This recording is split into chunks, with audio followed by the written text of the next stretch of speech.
우리는 에스라서 말씀을 통하여서 우리의 삶 가운데 하나님께서 어떻게 일하시는지 살펴보고 있습니다. 에스라 1장에서 우리는 하나님이 없는 것만 같은 세상에서 하나님께서 어떻게 일하셨는지를 보았습니다.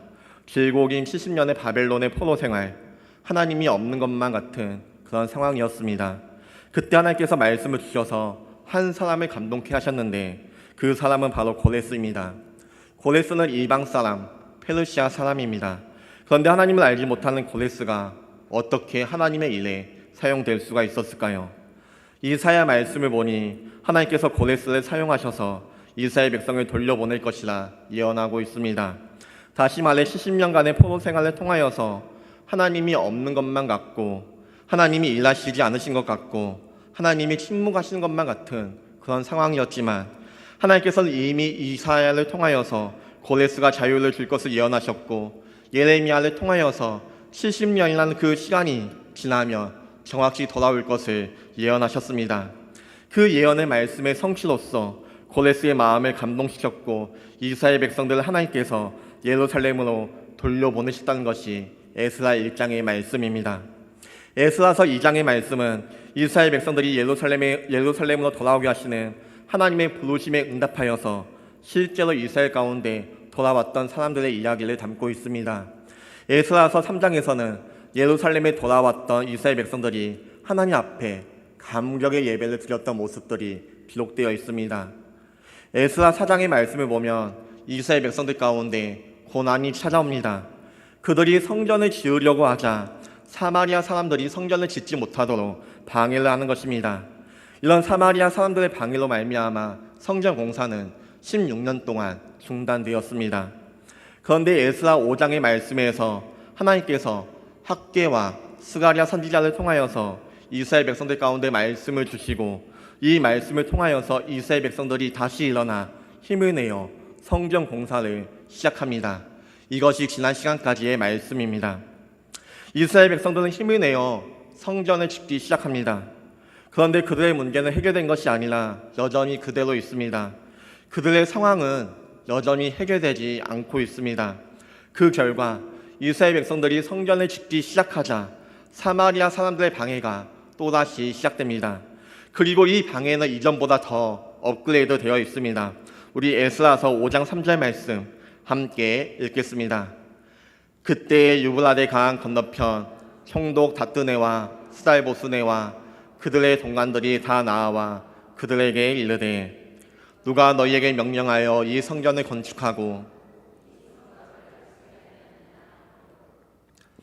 이전에는 사마리아 백성들 잡족들이 성전을 짓지 못하도록 방해하였습니다. 그런데 이제는 고위직, 쉽게 말하면 고위 공무원들이 와서 누가 너희에게 명령을 하여 이 성전을 짓고 있느냐라고 따지기 시작합니다. 그리고 한 가지 꾀를 씁니다. 그 꾀가 무엇이냐면 다리오 왕에게 편지를 쓰는 것입니다. 지금 이스라엘 백성들의 말을 들어보면 고레스 왕이 자기를 보내서 성전을 짓게 했다고 하는데 그 말이 사실인지 확인해 달라는 편지입니다. 이스라엘 사람들의 말대로 정말로 고레스 왕이 성전을 짓게 하라고 명령을 했다면 그 증거가 있을 것인데 그 증거를 확인하고 나서 성전 공사를 계속하든지 아니면 중단하든지 하고 답장이 오기 전까지는 잠시 성전 공사를 중단하자라는 것입니다. 한번 생각해 보십시오. 이미 한번 성전 공사가 중단되었습니다. 그리고 16년이라는 시간이 지났습니다. 다시 한번 힘을 내어서 성전을 지어보려고 마음을 먹었는데 다시 마음을 추스려서 공사를 이제 막 하려고 하니까 이번에는 더 높은 사람들이 와서 성전 공사를 하지 못하도록 막고 있는 것입니다. 엎친 데 덮친다고 하죠. 우리가 살다 보면 이런 경우를 참 많이 만나곤 합니다. 항상 안 좋은 일들은 쌍으로 옵니다. 뭐 좀 한번 힘을 내려고 하면 이 일이 어그러지고 사단이 벌어지는 일들이 생기는 것입니다. 우리의 삶 가운데, 우리의 신앙생활 가운데 이런 일들이 얼마나 많이 있습니까? 그러니까 힘이 쭉 빠지는 것입니다. 에스라 5장 17절 말씀 우리 함께 읽겠습니다. 이제 왕께서 좋게 여기시거든 바벨론에서 왕의 보물 정각에서 조사하사 과연 고레스 왕이 조서를 내려 하나님의 이 성전을 예루살렘에 다시 건축하라 하셨는지 보시고 왕은 이 일에 대하여 왕의 기쁘신 뜻을 우리에게 보이소서 하였더라. 사마리아 총독 다뜨네는 편지를 써서 바벨론의 왕의 보물 정각을 조사하여 정말 고레스 왕이 성전을 다시 건축하라고 하셨는지 살펴봐 달라고 그렇게 이야기합니다. 이제 공은 다리오 왕에게 넘어갔습니다. 유다 백성들의 손에서 이것은 떠났습니다. 이들은 이 결정에 대해서 무언가 할 수 있는 것이 아무것도 없습니다. 다리오가 다뜨네의 편지에 반응하여 보물 정각을 조사할 수도 있고 귀찮아서 안 할 수도 있습니다. 지금 페르시아에 있어서 이스라엘은 아주 작은 나라, 식민지에 불과합니다. 이스라엘에서 건축되고 있는 이 성전은 이스라엘 백성들에게나 중요하지 다리오에게는 전혀 중요하지 않는 것입니다. 그런데 유다 백성들에게 있어서는 다뜨네의 편지를 받은 다리오가 어떻게 반응하냐에 따라서 성전 공사가 계속되느냐 아니면 중단되느냐 하는 상황입니다. 그리고 안타깝게도 여기서 유다 백성들이 할 수 있는 것은 아무것도 없습니다. 우리는 살다 보면 어떤 사안에 대해서 우리의 손이 떠나버린 일들을 마주할 때가 있습니다. 이렇게 할 수도 없고 저렇게 할 수도 없는 외부의 결정만 기다려야 하는 피발리는 시간을 마주할 때가 있습니다. 어떤 답변이 오냐에 따라서 이 공사는 다시 시작될 수도 있지만 이 흐름과 분위기로 봐서는 거의 기대할 수 없습니다. 희망이 없는 것입니다. 그리고 언제 답이 올지 기약도 없습니다. 바짝바짝 힘이 마르는 그런 상황에서 할 수 있는 것은 그저 기다리는 것밖에 없는 것입니다. 거기에 이 편지가 얼마나 이스라엘 사람들에게 있어서 불리한 거냐면 고레스가 이스라엘 백성들에게 이스라엘 백성들을 예루살렘에 보내어 이 성전을 지으라고 명령한 지가 언제입니까? 약 18년 전입니다. 시간으로는 18년이라는 세월이 지났습니다. 그리고 고레스 왕은 페르시아의 1대 왕이고 다리오는 4대 왕입니다. 18년의 시간 동안 2번의 쿠데타가 일어났고 왕이 계속해서 바뀌는 불안한 정세가 계속되었던 것입니다. 이 당시 말이 제국이지 언제 나라가 뒤집힐지 모르는 상황입니다. 이런 상황에서 18년 전의 조서를 찾는 것은 쉬울까요? 아니면 어려울까요? 결코 쉽지 않는 상황입니다. 요즘처럼 컴퓨터가 있어서 검색창에 고레스 원년, 이스라엘 성전을 치면 관한 자료가 쭈르륵 뛰어나오는 것도 아닙니다. 이때는 다 두루마리를 써서 그 내용을 보려면 그 두루마리를 하나하나 다 펴서 살펴보아야 했던 것입니다. 문서 창고가 하나만 있으면 찾기는 쉬웠을 것입니다. 그런데 문서 창고는 여러 곳이고 어느 문서 창고에 보관했는지도 알 수가 없습니다. 주로 왕은 수상궁에 머물면서 명령을 내렸습니다. 그곳에 내린 명령의 조서는 수상궁에 보관했을 것입니다. 그러나 왕은 수상궁에만 머물러 있는 것이 아니라 겨울에는 바벨론 성, 여름에는 앙메다 성에서 머물렀습니다. 고레스 왕이 어느 궁에 머무르면서 조서를 썼는지 지금은 아무도 알 수가 없습니다. 어디에 보관했는지 알 수가 없기에 18년 전에 내린 조서를 찾는다는 것은 해변에서 바늘 찾는 것과 같은 것입니다. 찾을 수 있는 확률이 극히 적기 때문에 그래서 사마리아 사람 유다 총독 다뜨네는 자신만만하게 다리오 왕에게 이 편지를 썼던 것입니다. 이 문서를 못 찾게 되면 어떻게 될까요? 70년의 바벨론 포로 생활이 끝나고 예루살렘에 돌아온 이스라엘 백성들, 성전 재건의 부푼 꿈을 가지고 예루살렘에 돌아온 이스라엘 백성들은 성전을 짓지도 못하고 쫓겨날 판입니다. 사마리아 사람들의 방해로 16년이나 성전 공사가 중단되었는데 학개와 스가랴 선지자가 전한 하나님의 말씀에 힘을 내어 다시 한번 성전을 짓고 있는 상황인데 또다시 넘어지고 또다시 낭망하며 또다시 무너질 수밖에 없는 상황입니다. 우리의 신앙도 마찬가지인 것 같습니다.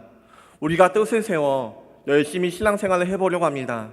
하나님의 말씀도 날마다 읽고 전도도 하고 하나님의 놀라우신 일들을 내 삶 가운데 이루어 보려고 합니다.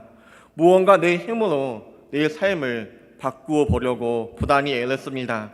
그런데 세상은 늘 우리를 향하여서 손가락질합니다. 세상은 늘 우리를 비난하며 우리를 넘어뜨리며 우리를 낭만케 하며 또다시 무너지게 만듭니다. 가정의 문제를 가지고 와서 직장의 문제를 가지고 와서 여러 가지 상황들을 가지고 우리를 계속해서 괴롭히며 넘어지게 합니다. 이런 계속되는 위기, 계속되는 신앙생활의 어려움 가운데 하나님은 어떻게 말씀하실까요? 에스라 6장 1절 말씀 우리 함께 읽겠습니다. 이에 다리오 왕이 조서를 내려 문서 창고 곧 바벨론의 보물을 쌓아둔 보물 정각에서 조사하게 하여. 지금 다리오 왕에게 사마리아 사람들의 고발장이 들어갔습니다. 그러자 6장 1절 말씀을 보면 다리오 왕이 조서를 내려 문서 창고 곧 바벨론의 보물을 쌓아둔 보물 정각을 조사하게 합니다. 이것을 조사하는 사람들은 어떤 사람들일까요? 이스라엘 사람들이 아니라 페르시아 사람들입니다. 그렇다면 그들에게 있어서 자기 일이 아니라 남의 일입니다. 그래서 대충 찾아보고 없으면 찾아봤는데 없습니다 라고 보고하면 간단한 것입니다. 이 사람들이 수상궁에 있는 보물 정각, 바벨론 성에 있는 보물 정각을 다 찾았는데 찾지 못하였습니다. 그래서 이 두 개의 성을 찾아보고 끝낸 것이 아니라 앙메다 궁성까지 찾아갑니다. 이 앙메다 궁성은 왕의 여름 휴양지인데 거기까지 찾아갔던 것입니다. 그리고 거기서 두루마리가 있는지 조사하자 놀라운 일이 벌어집니다. 우리 2절 말씀 함께 읽겠습니다. 메대도 앙메다 궁성에서 한 두루마리를 찾았으니 거기에 기록하였으되. 2절 말씀을 보면 앙메다 궁성에서 한 두루마리를 찾았다고 나와 있습니다. 다리오 왕으로부터 약 18년 전에 고레스 왕이 쓴, 그것도 불안한 정국으로 말미암아 여러 왕이 바뀐 상황에서 고레스 왕이 쓴 두루마리를 찾아낸 것입니다. 이것은 모래사장에서 바늘을 찾아낸 것이며 서울에서 김서방을 찾아내는 것과 같은 것입니다. 찾아내는데 거기에 무엇이 쓰여 있습니까? 3절과 4절 말씀입니다. 같이 읽겠습니다. 고레스 왕 5년에 조서를 내려 이르기를 예루살렘에 있는 하나님의 성전에 대하여 이르노니 이 성전 곧 제사 드리는 처소를 건축하되 지대를 견고히 쌓고 그 성전의 높이는 60규빗으로 너비도 60규빗으로 하고 큰 돌 색처의 새 나무 항철을 놓으라. 그 경비는 다 왕실에서 내리라. 문서가 발견되었는데 그 문서에는 성전을 지으라는 명령만 있는 것이 아니라 그 성전을 어떻게 지으라는 명령까지 함께 들어가 있습니다. 높이는 60규빗으로 너비도 60규빗으로 지으라는 구체적인 명령이 들어가 있습니다. 열왕기상 6장의 말씀을 보면 솔로몬 성전의 높이가 30규빗, 너비는 20규빗이라 기록하고 있기 때문에 고레스 왕이 명령한 이 성전의 크기가 이전 솔로몬 성전에 비하면 높이가 2배가 더 크고 너비는 3배가 더 큽니다. 즉 이전에 지었던 것을 똑같이 지으라는 것이 아니라 그것보다 더 크고 더 놀랍게 더 이대하게 지으라고 명령하는 것입니다. 그리고 그 경비는 다 누가 낸다고 이야기하고 있습니까? 4절 하반절 말씀을 보면 그 경비는 다 왕실에서 내리라 그렇게 말씀하고 있습니다. 이제는 상황이 역전되었습니다. 이스라엘 백성들이 성전을 짓는 것이 못마땅해서 다리오 왕에게 고발하였는데 알아봤더니 예루살렘은 성전을 짓게 해주는 것만 아니라 그 경비까지 다 왕실에서 내야 한다 그렇게 기록되어 있는 것입니다. 그리고 6절부터 고레스 왕의 조서를 발견한 다리오 왕의 명령이 시작됩니다. 6절과 7절 말씀 함께 읽겠습니다. 이제 유브라데 강 건너편 총독 다뜨네와 스달보스네와 너희 동간 유브라데 강 건너편 아바사 사람들은 그것을 멀리하여 하나님의 성전 공사를 막지 말고 유다 총독과 장로들이 하나님의 이 성전을 제자리에 건축하게 하라. 다리오 왕의 명령이 무엇입니까? 총독 다뜨네가 쓴 편지, 그들의 성서는 기각하고 더 이상 성전 공사를 방해하지 말라고 명령하고 있습니다. 이스라엘 백성들이 성전을 지을 수 있도록 도와주라고 명령합니다. 예루살렘을 성전을 짓지 못하도록 방해하던 사람들이 도리어 협력자가 되도록 이 다리오가 명령하고 있는 것입니다. 우리 8절 말씀도 함께 읽겠습니다. 내가 또 조서를 내려서 하나님의 이 성전을 건축함에 대하여 너희가 유다 사람의 장로들에게 행할 것을 알리노니 왕의 제사 곧 유브라데 강 건너편에서 거둔 세금 중에서 그 경비를 이 사람들에게 끊임없이 주어 그들로 멈추지 않게 하라. 8절 말씀을 보면 왕의 제사 곧 유브라데 강 건너편에서 거둔 세금 중에서 그 경비를 이 사람들에게 주어 끊임없이 이 공사가 멈춰지지 않게 하라고 말씀하고 있습니다. 이 유라대 강 건너편에서 거둔 세금, 다시 말해서 이스라엘 백성들이 성전을 짓지 못하도록 계속해서 방해했던 사마리아 사람들의 그 세금으로 말미암아 이 성전 공사를 지을 수 있도록 도와주라고 명령하고 있는 것입니다. 이것이 하나님께서 주시는 역전입니다. 사마리아 사람들은 하나님의 백성들을 방해하려고 여러 가지 술수를 썼는데 하나님께서는 그들에게 경비를 끝까지 끊임없이 대주라고 명령하십니다. 놀랍지 않습니까? 하나님의 역전시킴, 하나님의 일하심을 보면서 저는 형통이라는 것이 무엇인지 한번 생각해 보게 되었습니다. 형통이라는 말이 무엇입니까? 사전적인 의미를 살펴보면 형통이란 말은 모든 일이 뜻과 같이 잘 되어가는 것을 의미합니다. 그래서 세상적으로 볼 때 사업이 잘 되는 것, 많은 돈을 버는 것, 출세하는 것, 좋은 직장에 들어가는 것, 그것을 형통하다고 이야기합니다. 오늘 본문도 마찬가지입니다. 세상적으로 볼 때 안 될 것만 같은 상황이 이상하게 술술 풀려가고 있습니다. 모든 일과 모든 뜻이 잘 되어가고 있습니다. 하나님을 믿지 않는 다리오 왕을 통하여서 다시 한번 고레스 왕이 내린 조서를 확증케 하며 다시 한번 공식적으로 이스라엘 백성들이 사마리아 사람들의 방해 없이 성전을 지을 수 있도록 그렇게 명령을 내리게 하셨습니다. 그 결과 이스라엘 백성들이 성전 공사를 마무리 짓습니다. 14절 말씀입니다. 유다 사람의 장로들이 선지자 학개와 이또의 손자 스가랴의 권면을 따랐으므로 성전 건축하는 일이 형통한지라. 이스라엘 하나님의 명령과 바사왕 고레스와 다리오와 아닥사스다의 조서를 따라 성전을 건축하며 일을 끝내되 14절 말씀을 보면 성전 건축하는 일이 형통하게 잘 마치게 되었습니다. 성전 건축하는 일이 완성되었습니다. 그런데 이 성전 건축에는 이스라엘 백성들의 힘과 노력만 있었던 것이 아닙니다. 우리 다시 한번 14절 말씀 함께 읽겠습니다.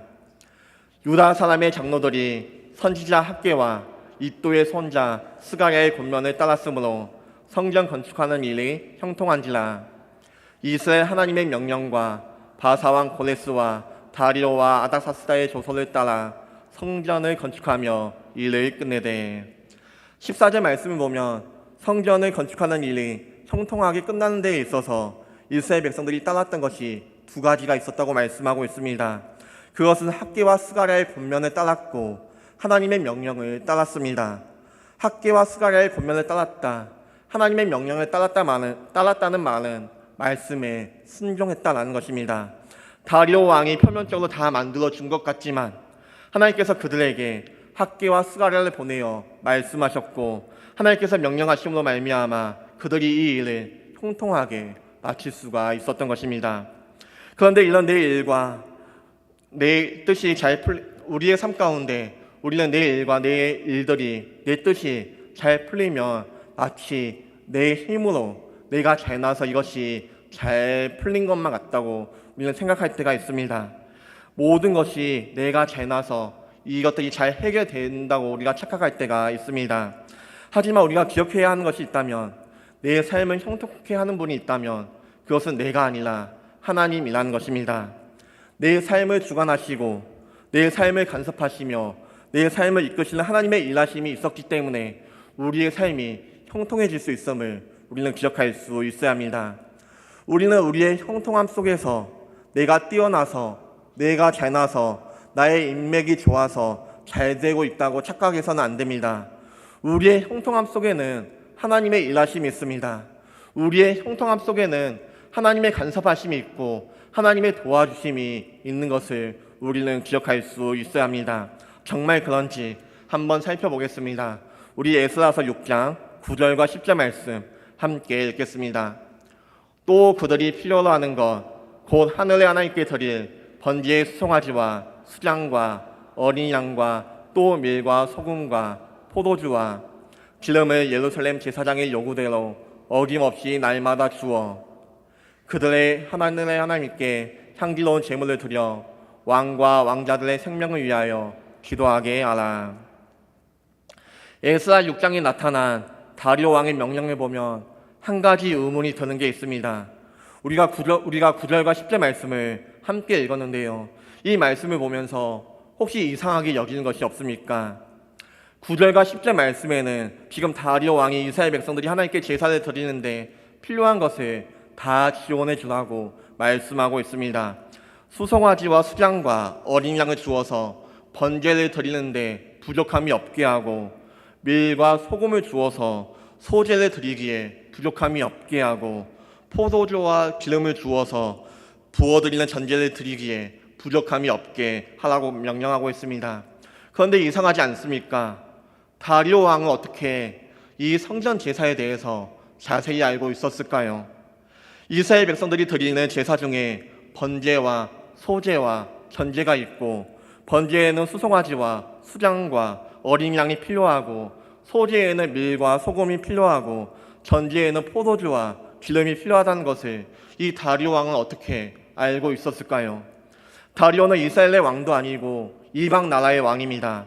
그가 하나님의 말씀을 배웠던 것도 아닌데, 그리고 지금 성전 제사가 중단된 지 약 90년의 시간이 지났는데 이스라엘 백성들이 드리는 제사에 대해서 이 다리오 왕은 어떻게 그렇게 자세히 알고 있었을까요?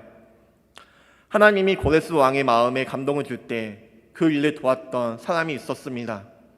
그리고 20년이 지난 지금 다리오 왕에게 정확하게 이스라엘의 성전 제사에 대해서 알려주었던 사람이 있습니다.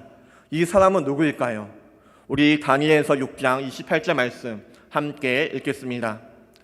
이 다니엘이 다리오 왕의 시대와 바사 사람 고레스 왕의 시대에 형통하였더라. 지금 다리오 왕 옆에 누가 있냐면 다니엘이 있습니다. 원래 왕이 바뀌면 재상은 바로 죽는 것이 원칙인데, 왕이 3번 바뀌어도 다니엘은 그 자리를 그대로 지키고 있습니다.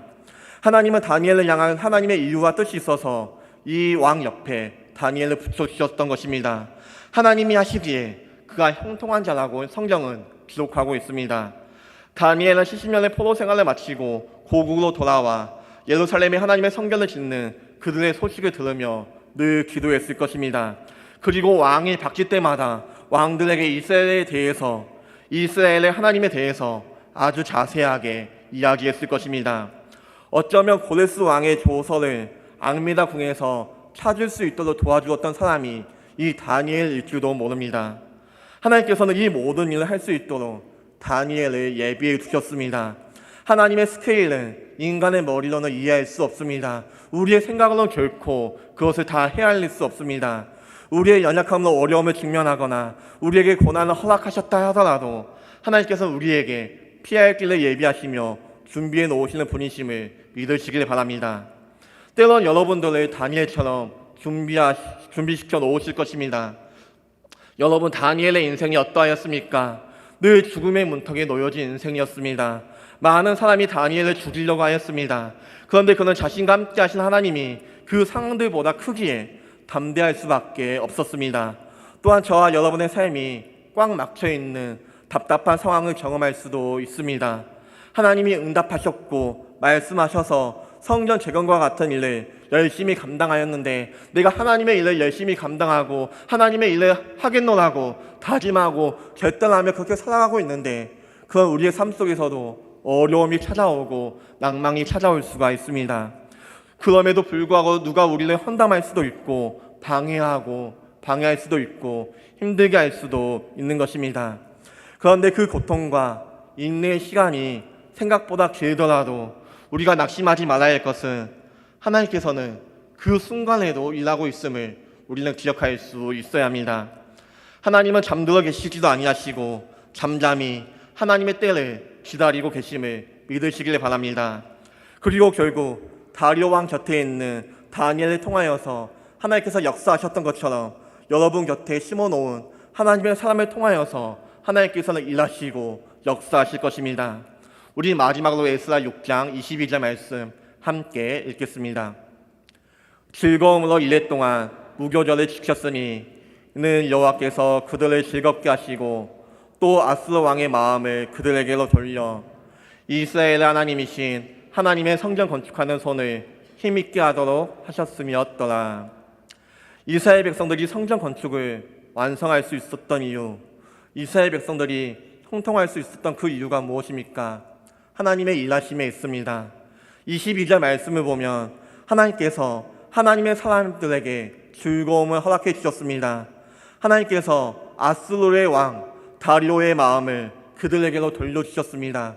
하나님께서 성전을 건축하는 손을 힘있게 하셨습니다. 사랑하는 성도 여러분, 형통함의 비밀은 나에게 있지 않습니다. 우리의 삶의 형통함의 비밀은 하나님의 일하심에 있는 것입니다.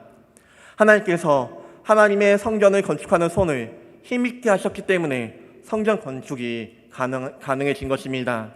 하나님께서 고레스 왕 옆에 다니엘을 예비해 주셨기 때문에, 하나님께서 다리오 왕 옆에 다니엘을 준비해 주셨기 때문에 고레스 왕이 조서를 내려 이스라엘 백성들이 예루살렘으로 성전을 재건하기를 위하여서 올 수가 있게 되었고, 어려움 속에서도 이 성전 공사를 완성할 수가 있었던 것입니다. 이 일이 이스라엘 백성의 힘으로 된 것입니까? 아닙니다. 하나님께서 하셨습니다. 하나님께서 일하셨습니다. 보이지 않는 곳에서 하나님께서 끊임없이 쉬지 않고 일하신 것입니다. 우리가 하나님 왜 침묵하고 계십니까? 하나님의 대적들의 방해로 왜 하나님의 성전 공사가 멈춰야만 합니까? 하며 하나님은 원망하며 불평하고 있을 때 하나님께서는 보이지 않는 곳에서 끝까지 끊임없이 하나님의 사람을 준비해 주셨고, 하나님께서는 쉬지 않고 일하셨던 것을 우리는 볼 수가 있습니다. 주님의 몸된 교회를 세워나가는 여러분들을 하나님께서 힘있게 하실 것입니다. 우리의 손, 내가 들려고 하고 내가 움직이려고 하면 너무나도 힘이 듭니다. 하나님께서 아론과 훌의 손을 들어주셨던 것처럼, 그들의 편에 하나님께서 서 계셨던 것처럼 우리들의 손을 하나님께서 힘있게 하실 줄 믿습니다. 우리의 형통함의 비밀은 하나님의 일하심에 있습니다.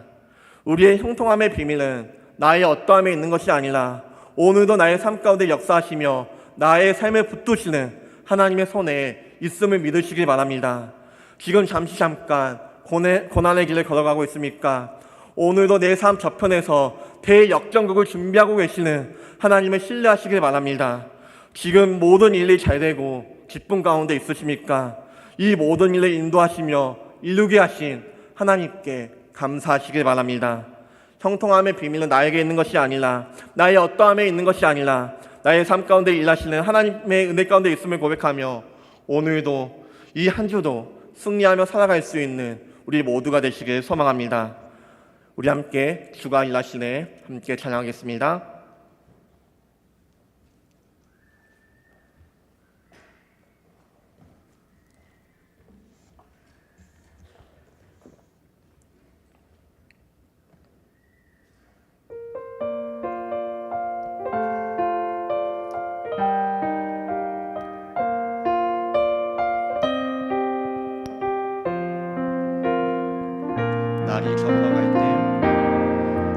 날이 저물어 갈 때 빈들에서 걸을 때 그때가 하나님의 때, 내 힘으로 안 될 때 빈손으로 걸을 때 내가 고백해 여호와 이레. 날이 저물어 갈 때, 날이 저물어 갈 때 빈들에서 걸을 때 그때가 하나님의 때, 내 힘으로 안 될 때 빈손으로 걸을 때 내가 고백해 여호와 이레. 주가 일하시네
않는 자에게 주가 일하시네. 주가 일하시네. 신뢰하며 얻는 자 주가 일하시네.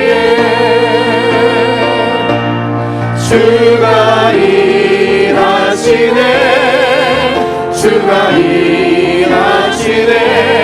주께 아끼지 않는 자에게 주가 일하시네. 주가 일하시네. 신뢰하며 걷는 자 주가 일하시리라. 주가 일하시네. 주가 일하시네. 주께 아끼지 않는 자에게 주가 일하시네. 주가 일하시네. 신뢰하며 걷는 자 주가 일하시네. 주가 일하시네. 주가 일하시네. 주께 아끼지 않는 자에게 주가 일하시네. 주가 일하시네. 신뢰하며 걷는 자에게. 우리 이 시간 함께 기도하겠습니다. 이 시간 기도하실 때 우리의 삶을 한번 되돌아보았으면 좋겠습니다. 앞이 보이지 않고 답답한 상황 가운데 마치 혼자만 있는 것만 같은 그런 경험을 할 때가 많이 있습니다. 그 가운데에 있을지라도 우리가 기억할 것은 보이지 않는 저편에서 하나님께서 늘 우리를 위하여서 끊임없이 일하시고 계시다는 것입니다. 우리를 위하여서 하나님의 사람을 준비해 주셨고 우리를 위하여서 나를 위하여서 피할 길을 예비해 주셨으며 나를 위하여서 하나님께서는 끊임없이 나를 성장시키며 나를 연단시키기 위하여서 준비하시고 일하시는 하나님이심을 우리가 믿음으로 고백하며 나아가길 원합니다. 하나님, 나의 믿음의 눈을 열어주시옵소서. 나의 마음을 주니 내가 눈을 들어 하나님의 그 일하심을 바라보게 하여 주옵소서. 그리하여서 마치 혼자만 있는 것만 같은 그 절망 가운데 있는 상황일지라도 하나님의 일하심을 바라보며 나아갈 수 있는 내가 될 수 있도록 하나님 도와달라고 우리 이 시간 함께 기도해 주시며 함께 기도하며 나아가겠습니다. 주여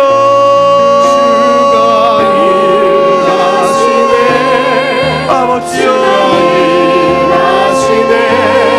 주께 우리의 삶을 바꾸시며 우리의 삶 가운데 일하시며 하나님의 바라보며 나아갈 수 있게 하여 주옵소서.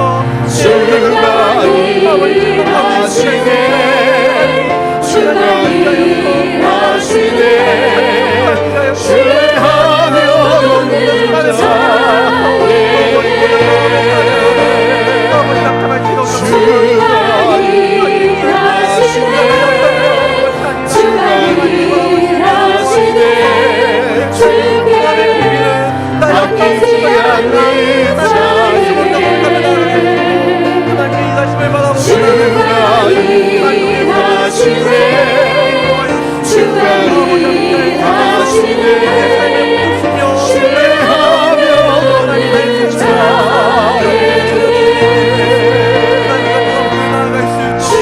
주가 일하시네.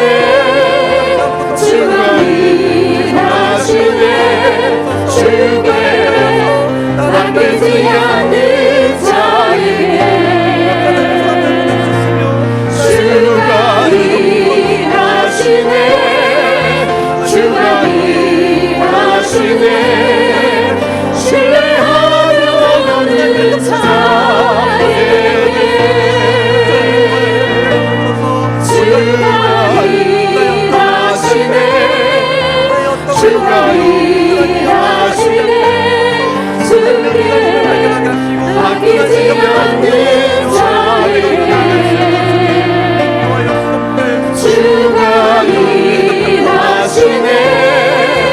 주가 일하시네.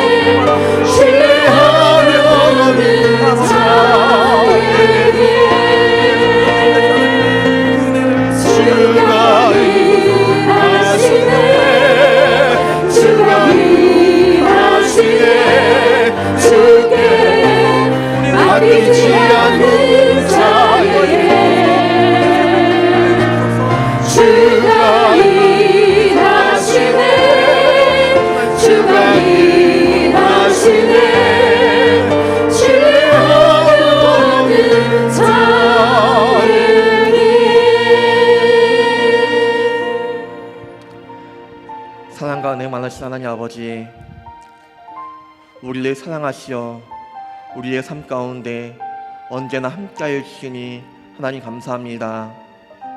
우리의 삶이 어렵고 힘들고 낭만 가운데 있을 때에도 하나님 나와 함께하여 주시니 감사합니다.